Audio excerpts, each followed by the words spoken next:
Recovery and Growth of European Society 1300. In this unit of study, we're going to look back at European society, especially when it's dealing with the knights, the lords, the ladies. And this is also the time period of the building of the great castles and cathedrals. Chartres Cathedral, in particular, was believed to be chosen by the Virgin Mary as a residence on earth. A red tunic Mary had worn at the birth of Christ was given to Charlemagne. Charles the Bald in 876, who then gave it to Chartres. When it miraculously survived a fire that destroyed the church, it was decided to build a grander church. Chartres reflects a revival of Europe's spirit long after what Petrarch would call the Dark Ages. Land and people in the High Middle Ages. Rapidly increasing population of Europe, which was brought about great social and political change from the preceding era. By 1250, some scholars say that the continent became overpopulated, reaching levels they would not see again in some areas until the 19th century. This trend was checked in the late Middle Ages by a series of calamities, notably the Black Death, but also included numerous wars and economic stagnation. From about the year 1000 onwards, Western Europe saw the last of the barbarian invasions and became more politically organized. The Vikings had settled in the British Isles, France, and elsewhere, whilst Norse Christian kingdoms were developing in and along Scandinavian homelands. The Magyars had ceased their expansion in the 10th century, and by the year 1000, a Christian kingdom of Hungary was recognized in Central Europe. With the brief exception of the Mongol incursions, major barbarian invasions ceased. In the 11th century, populations north of the Alps began to settle new lands, some which had reverted to wilderness after the end of the Roman Empire. In what is known as the Great Clearances, vast forests and marshes of Europe were cleared and cultivated. At the same time, settlements moved beyond their traditional boundaries of the Frankish Empire to new frontiers in Eastern Europe, beyond the Elbe River, tripling the size of Germany in the process. Crusaders founded European colonies in Levant, Spain, conquered from the Moors, and the Normans colonized southern Italy, all part of the major population increase and resettlement pattern. The new agriculture. Climate became warmer, and by 1000, four-fifths of Germany and France were covered with forests. More arable land to be cultivated cleared the land of forests. Peasants were using the heavy plow, which produced more food. Horses now were be able to plow fields that could plow twice as much field as an oxen. The horse collar was invented along with the horseshoe. Watermills and windmills were also developed following development of the cam. The three field system, winter crop, wheat, and rye, spring crop was oats and barley. The result was an immediate increase in food. Immediate increase in food, increase in population. The high demand for food increased prices, and lords began to lease their lands to serfs, enabling them to become free. Life of the peasantry. The basic staples of the diet was still bread, so it was crucial to produce enough grain to survive. October was for the planting of winter crops, November for the slaughter of excess animals, which were salted. February and March were for plowing for the spring crops, such as oats, barley, peas, beans, and lentils. Summer was for weeding and shearing sheep. Also, they had to work the Lord's land as well. The religious feasts in the church, like such as Christmas, Easter, and Pentecost, were the great feast days. Other feasts included the Blessed Virgin, the Assumption of the Blessed Virgin, and the various saints, a total of 50 days. The church becomes a vital link for the peasant life. From birth to death, the peasant would be able to receive the seven sacraments of the church: baptism, penance, Holy Communion, confirmation, holy orders, holy matrimony, and the anointing of the sick, or sometimes the last rites. Lifestyle. Peasants lived in wooden cottage, thatched roofs with a dirt floor, hence becoming dirt poor. Single or two rooms, the main room for cooking, eating, and other activities, the other room for sleeping. Sometimes animals were brought in for warmth during the winter, so there was very limited privacy. Women would carry and bear children, spinning and weaving, and tend the family, garden, and cook. Simple but nutritious diet bread, loaves baked in the community ovens, and peasant bread was made up of rye, barley, millet, and oats, rather than expensive wheat, supplemented with peas, beans, or lentils, bacon and cheese from cows' or goats' milk. Fresh meat was only available during the great feast days. Fruits consisted of apples, pears, or cherries. Ale and the consumption of alcohol, 3 gallons a day for each month, it was once recorded. That's a lot of drinking. And large amounts of consumption led to many fights. Imagine that. The aristocracy of the High Middle Ages. Lords, kings, dukes, counts, barons, viscounts, bishops, and archbishops. They held extensive lands and power, and relied on knights who fought for them in return for weapons and sustenance. Nobles and knights would emerge to mean that the same thing. All warriors were united by knighthood. The men of war. Warriors in the church. The peace of God would refrain from attacking non combatants such as clergy, poor people, merchants, and women. And the truce of God would forbid fighting on Sunday and feast days. The Crusades' violence justified on non Christians, and peace breakers did not fall under the rule of peace of God or the truce of God. Castles. Regardless of their architecture, they did possess two common features. They were permanent residents of the noble family, its retainers and servants, and they were also defensive fortifications. For defensive purposes, they were surrounded by large open areas, thick walls, moats, and the heart of the castle was the keep, a large multi-storied building that housed the kitchens, stables, storerooms, a great hall for visitors, dining and administering of the businesses, and enormous rooms for sleeping and living. And they were very popular being built during this period. The photographs before you see are of Blarney Castle, and you can see the interior of Blarney Castle. Of course, it's mostly close to really in ruins, in which the 3 floors that existed.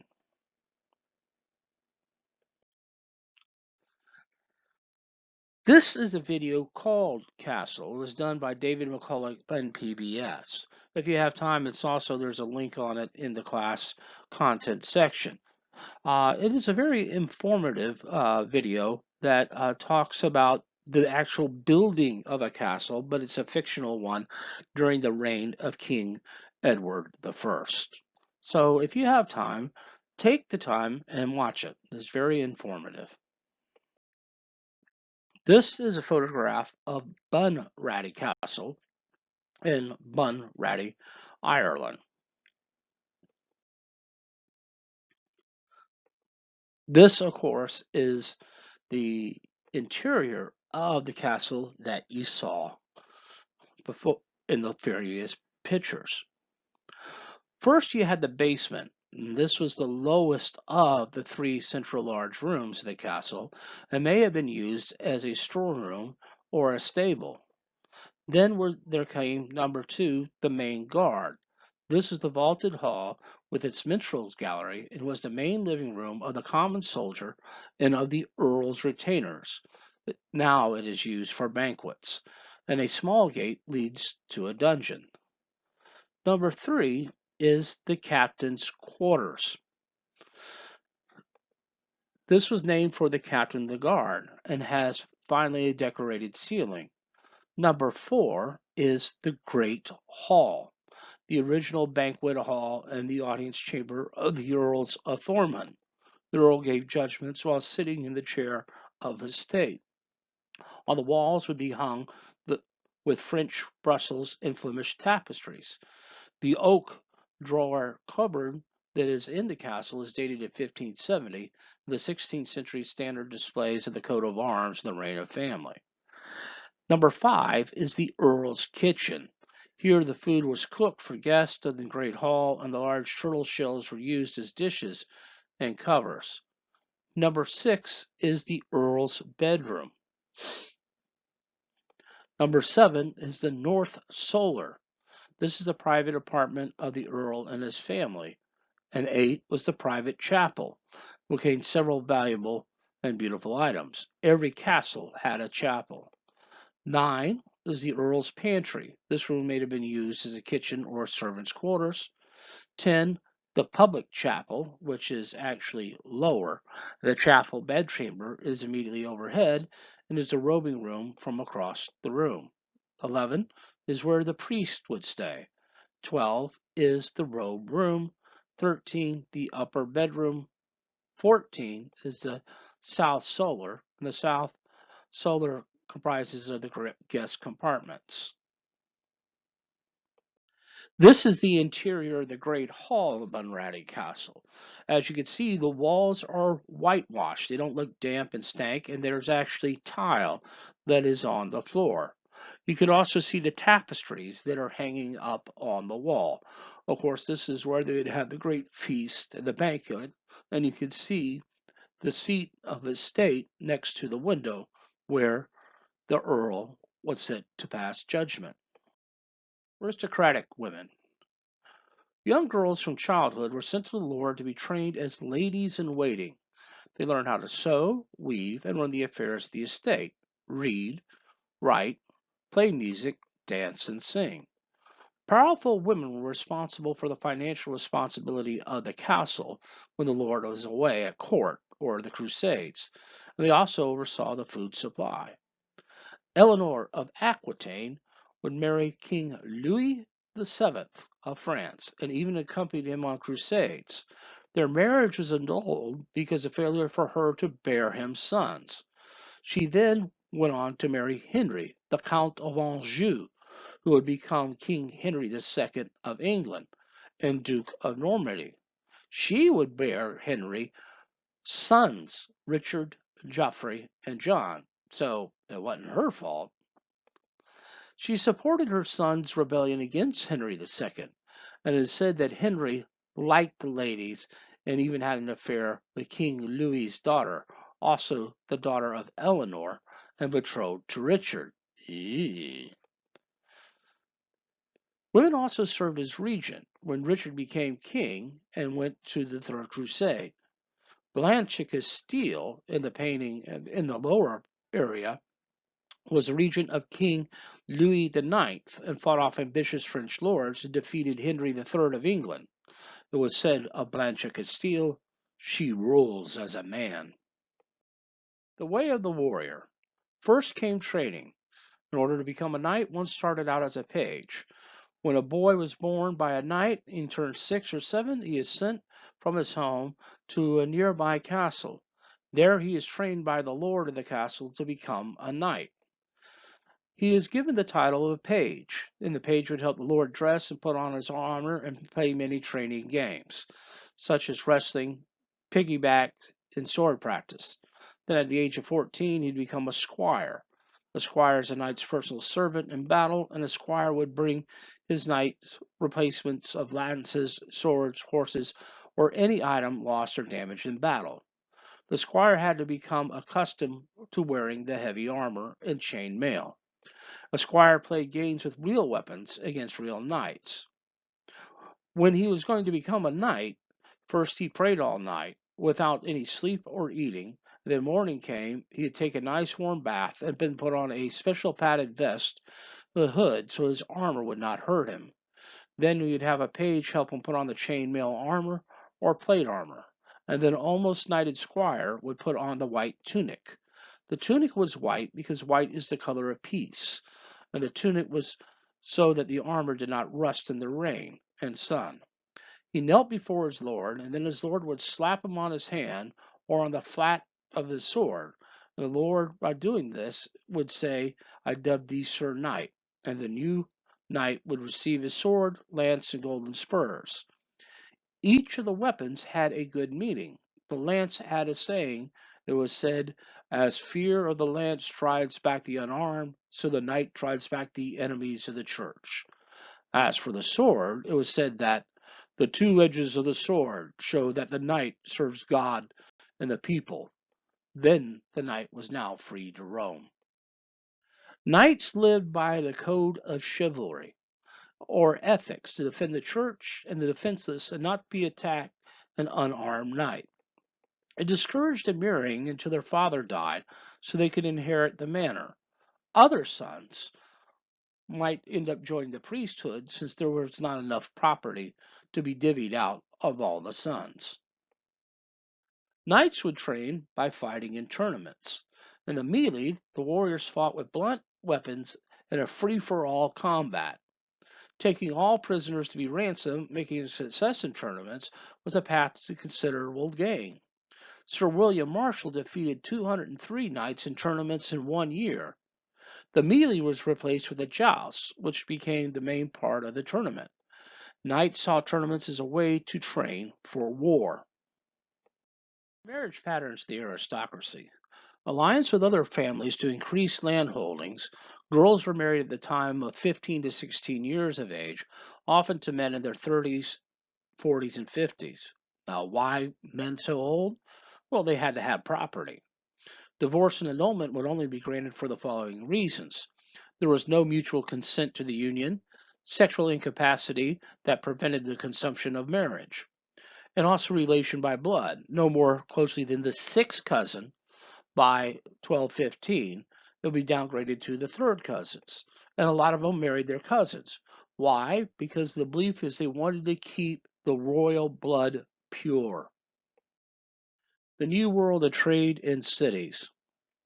As a result to the increase of production of food, merchants and craftsmen could now purchase instead of growing what they needed to survive. Italian cities would lead the way in this revival. Their ties with the Byzantine Empire and Italy and Jewish traders who moved back and forth between the Christians and Muslim worlds. Venice would become the center of trade for Western Europeans. They developed fleets of ships to Constantinople loaded with timber, grains, and wines for exchange of silks, which would then peddle to other communities.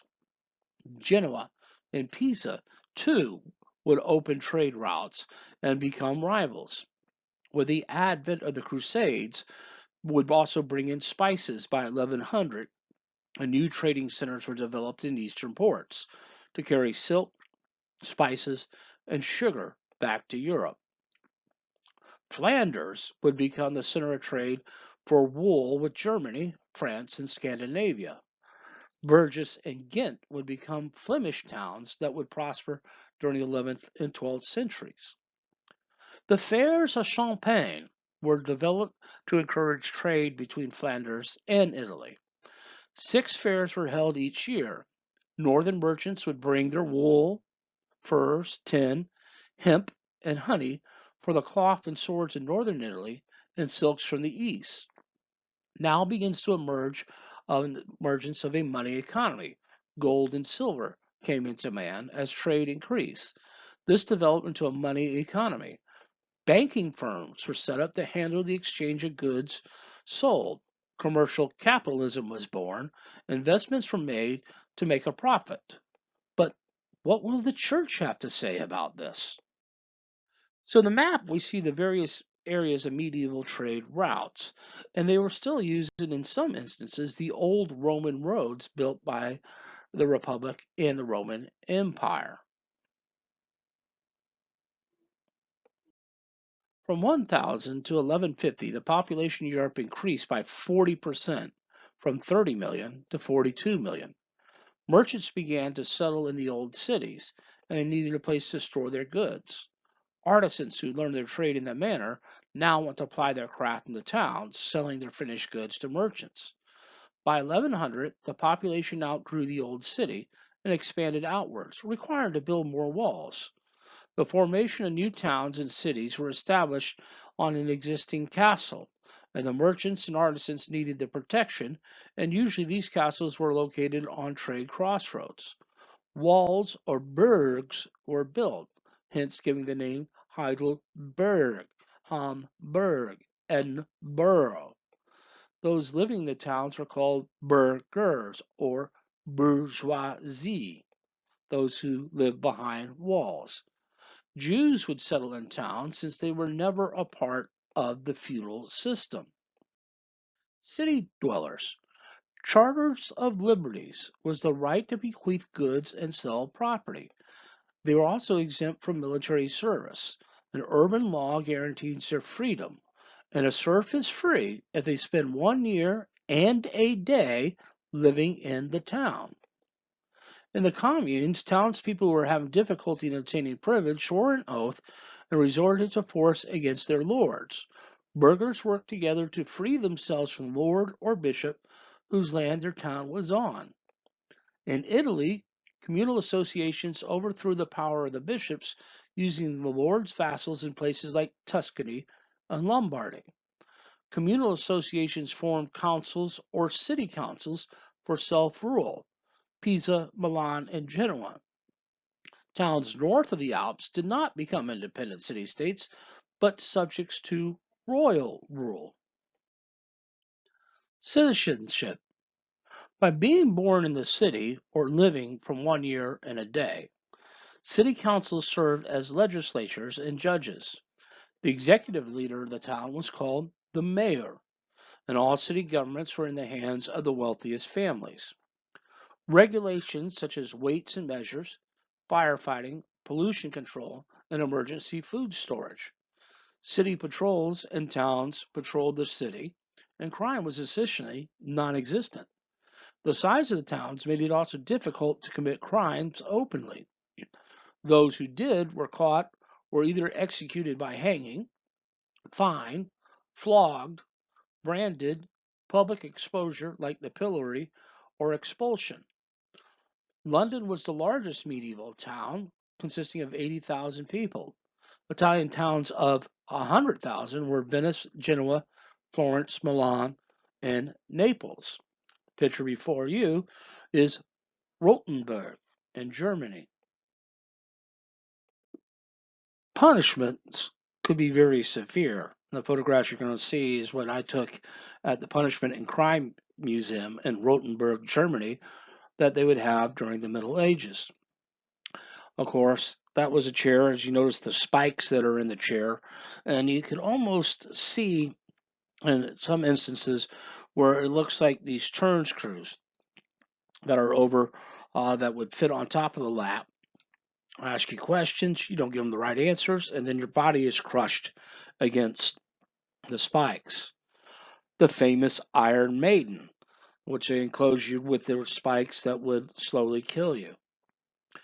This device, it looks like a fiddle, but in fact, it was used where the head would go in the biggest hole and the two hands would come up in the smallest holes.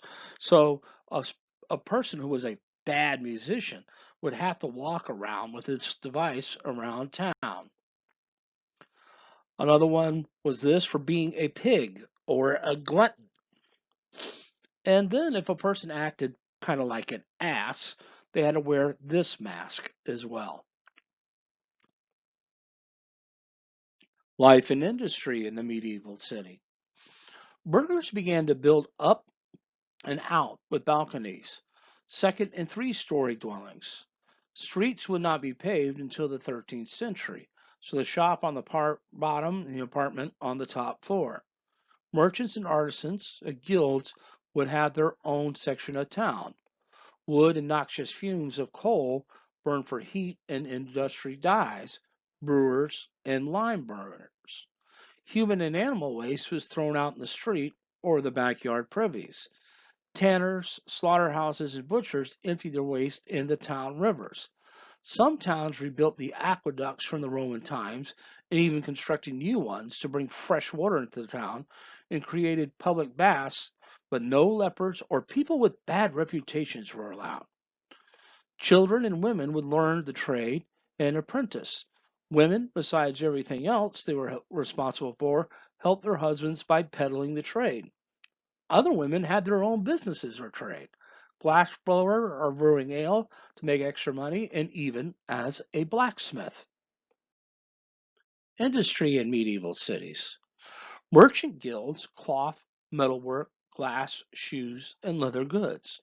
By the 13th century, everyone in town, from tanners to bakers, had their own guild. Florence had 50 guilds. Their leather guild is still in operation today. The first guilds were formed, met in halls, and controlled all the trade in the town. Craft guilds enforced standards and quality. Bakers were punished by dunking. Fixed prices and large profit was sinful. Everyone in the guild had to pay dues. This would pay for funerals and extra money given for the support of the family. To become a member of the guild, you had to go through a training process. An apprentice would live in the master's home and work in the shop, which may be in the same building for 3 to 12 years, depending on what they're apprenticing for. Then they would work as a journeyman for wages for a master. Once they've done this for several years, they would try to produce their masterpiece. It has met guild standards. If their masterpiece met the guild standards, they were given the title of master, and now they could open up their own shop. The intellectual and artistic world of the High Middle Ages. The word university is derived from the Latin word universitas, which means a group of scholars, a guild in itself. First, there came the cathedral schools. There were 20 in 900 to over 200 by 1100.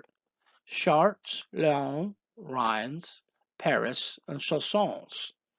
And the academic administrators were referred to as deans, provosts, and chancellors, just as they are today. There were no buildings for universities. Scholars gathered at universities, and universities became the center of learning growth. One of the first universities was the University of Bologna, in which law was inspired by the revival of interest in Roman law and Emperor Justinian's Corpus Juris Civilis. In the University of Paris, theology, which was controlled by master associations, grew from the Notre Dame Cathedral School. And by 1362, there are 441 masters of art, 25 doctors of medicine, and 25 doctors in theology, and 10 doctors in common law. The first universities in England were Oxford and Cambridge. Speaking of Oxford and Cambridge, they would introduce the wearing of the academic regalia we have today. Stephen Langston, perhaps England's greatest medieval archbishop, decried that all clergy within his jurisdiction should wear the capa clausa, and in 1222, the mortar board came into being in 1311. The hood and trim. This is what you see as I'm wearing to the right. And that's my wife. She graduated from Daytona State College and is a teacher today. So you will see professors wearing the hoods at graduation. Well, the trim that is 2 inches, 3 inches, and 5 inches. 2 inches were for bachelors, which you used to receive. A master's is 3 inches wide, and a doctor's is 5 inches, respectively.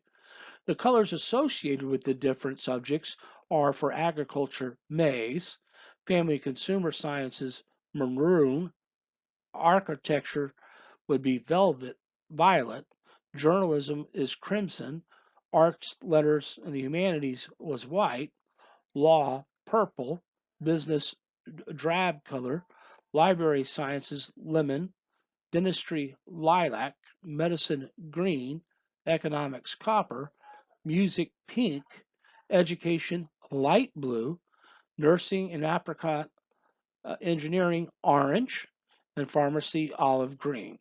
The fine arts were brown, philosophy was a dark blue, and forest a russet.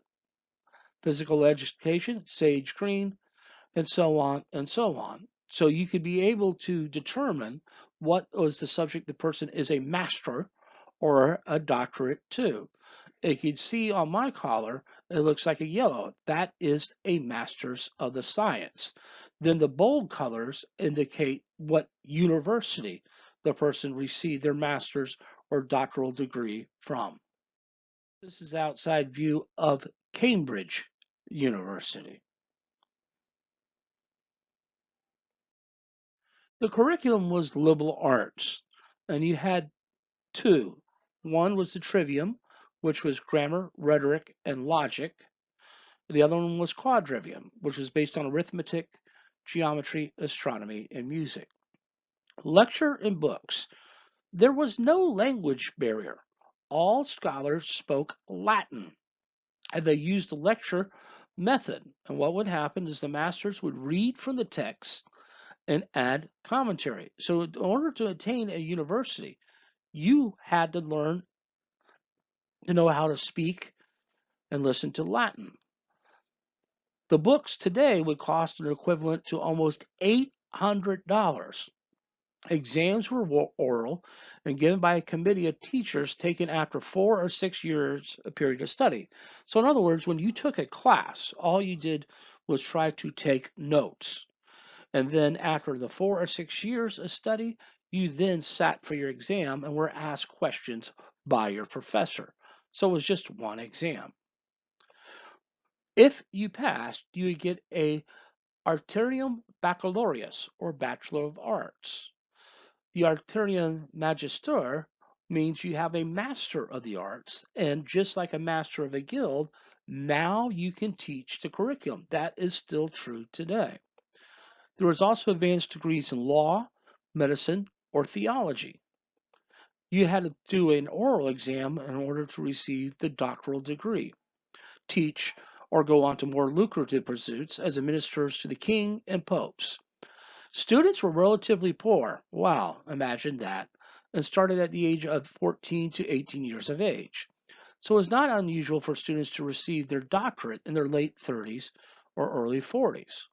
There was violence. For example, a teacher in Germany was dismissed for stabbing too many student colleagues in a meeting. Students also drew swords on one another. At Oxford, they tried to prohibit weapons in the school. So here we see the intellectual centers of the medieval Europe. The universities are indicated what looks like a book, and the important monastic schools that were done actually by the cathedral as well, and cathedral schools. Classical antiquity and scholasticism. Scholars rediscovered Greek writings, Euclid's geometry, Ptolemy's astronomy, Hippocrates and Galen's medicine. Finally, Aristotle, who is known to be the master of all and knew all. Muslims and Byzantine groups conserved ancient writings translated from Arabic to Latin. Adelard of Bath translated Euclid, and Al-Khazami into Latin introduced the astrolabe to Europe. Christian scholars were nervous about Greek writings.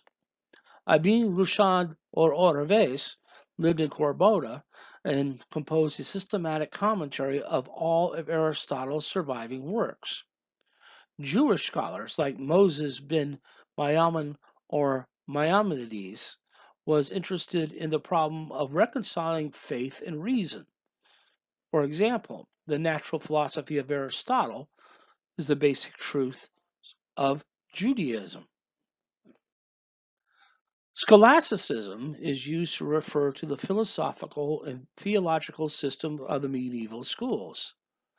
Alabard, a popular teacher and brilliant debater, had an affair with one of his students, Heloise, who bore him a child. Her uncle's henchman would end up cutting off his penis. And one of his workers was sic et non, yes or no. He points out contradictions in the Bible and church fathers. By doubting, we come to inquire, through inquiring to the truth. There was also the realist and anomalous. What constitutes what is real? Realists took Plato's philosophy, such as trees are not real, they are just manifestations of the universal ideas that exist in the mind of God, and the ideas come from the Creator. Nominalists followed Aristotle's individual objects are real. Truth is to be discovered only by studying individual objects. Aristotle and Christian scholars were nervous, of course, of the Greek writings, for example, because Greeks were pagans, and the knowledge is not based on Bible, but on reasoning. Thomas Aquinas would link faith and reason. in Summa Theologia, which were 600 articles or issues that were discussed. By the mid 1200s, Thomas Aquinas found no conflict between faith and reason. The revival of Roman law. Rediscovery of the Corpus Iuris Civilis, Pavia and Bologna would become prominent centers of the study of Roman law. Appeal of Roman law, desire to know a more orderly world that would be brought on by the study of theology due to the mixture of Germanic law codes, feudal customs, and urban regulations that made the law confusing at times. The development of European legal system, students became judges, lawyers, and scribes, and counselors for towns and monarchies of Europe. By the 13th century, the trial by ordeal, you remember, we got a witch, but we better, was replaced by analysis of evidence. Literature in the High Middle Ages. Poems praised knightly heroes. Latin continued to be used for literary purposes. By the 12th century, much of the creative literature was written in the vernacular, or the native tongue. There was the Icelandic sagas like Njál's saga. Troubadour poetry, a product of nobles and knights, focused on the themes of courtly love, a love of a knight for a lady, generally a married lady who inspires the knight to be braver and a better writer of poetry. There were the heroic poems called Chantons de Guerre, the songs of deeds, that were written for men. The most famous was the Song of Roland. Roland's friend, Turno, a warrior bishop, fought on even while surrounded. In the courtly romance, brave knights and virtuous ladies, evil magicians, fairies, talking animals, the Arthurian legends. Now we're going to look at architecture. And the first is going to be the Romanesque architecture. This required a series of professional master builders. Their employment throughout Europe guaranteed international unity and basic features. The churches were shaped like a cross. The barrel and cross vaults replaced flat wooden ceilings, and massive pillars and walls were needed to support the vaults, leaving little space for windows. So they were really dark inside. Here we see the entrance to the Romanesque church. And another feature is the churches always faced eastward towards the rising sun, the Son of God. Christ brings light into the church, both physically and spiritually. Il Duomo in Florence, Italy, is a style of the Romanesque church, but what is not a style of the Middle Ages and would be added to it during the Renaissance is the dome itself. Here we see the Abbey of Mont Saint Michel in Normandy, another Romanesque church. The Gothic Cathedral. Churches rose in a new style. We had already discovered the Romanesque architecture, but also bringing on rib vaults and pointed arches. But then came the flying buttress. The flying buttress allowed the church walls to go higher. Not only that, they could be thinner and open up more space for windows. This is the creation of the Gothic cathedral. And Suger was the abbot of Saint Denis Monastery, was not satisfied with the Romanesque church and would create the first Gothic church or cathedral. So this new architecture would also have stained glass windows that were scenes from the Bible, or also could be scenes that were depicting everyday life. That was another fashion of the Gothic cathedral. Saint Denis, as I said, was the first Gothic cathedral that is going to be built. Others would follow, like the Cathedral of Notre Dame. And they would say the windows were like the Bible for the poor, of the beautiful details. And not only that, in Mass, the poor could not understand what was being said since it was all done in Latin. But these were all communal projects. The entire community, even lords, would get their hands dirty and help building these cathedrals. And sometimes these cathedrals took hundreds of years before they were complete. This is the Viol Cathedral in Normandy. It's a Gothic church, and as you can see, the pointed arches that are up in the rib vaults. Also, these windows and these thin walls would be supported by the flying buttresses that would be on the outside. This is the Gothic Basilica at Assisi, Italy. And so here we could see smaller flying buttresses. Now, these were not as grand as the French cathedrals. And of course, that also became a great way for the city to try to be grander and better than any other French city, as how high can you build your cathedral? Every Gothic cathedral, especially in France, had what is known as the rose window. This is what faced east in the rising sun. And so you had to have stonesmiths that would create the actual skeleton of the rose window. And then you had the various glassmiths and those who were highly skilled in making the stained glass.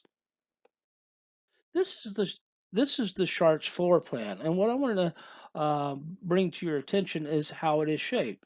Just like the Romanesque church, it is too shaped like a cross. However, what is different than from the Romanesque is that here you see on the outside, these things right here are where the flying buttresses would appear. The nave is in the middle of the church and goes all the way down, and there will be two sets of altars, one for the high masses and the other one's for just the regular masses. There would also be chapels that would be on the almost the exterior or the outer part of the ambulatory. This is where they would hold daily masses for smaller groups and crowds.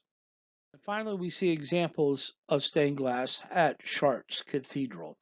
Um, it was called the Living Bible because people could attend services and worship and they could feel the way the light was coming through. And one of the things I also didn't talk about is if you go to one of these great cathedrals, especially these Gothic cathedrals, it's also psychological. Soon as you walk in, because the enormous height of these churches, your head immediately goes up, looking at the rose windows, looking at the beautiful stained glass. So as your head is lifting up towards God. So this had a very, very psychological effect. So this concludes our study of European recovery. Next, we'll learn about the rise of kingdoms.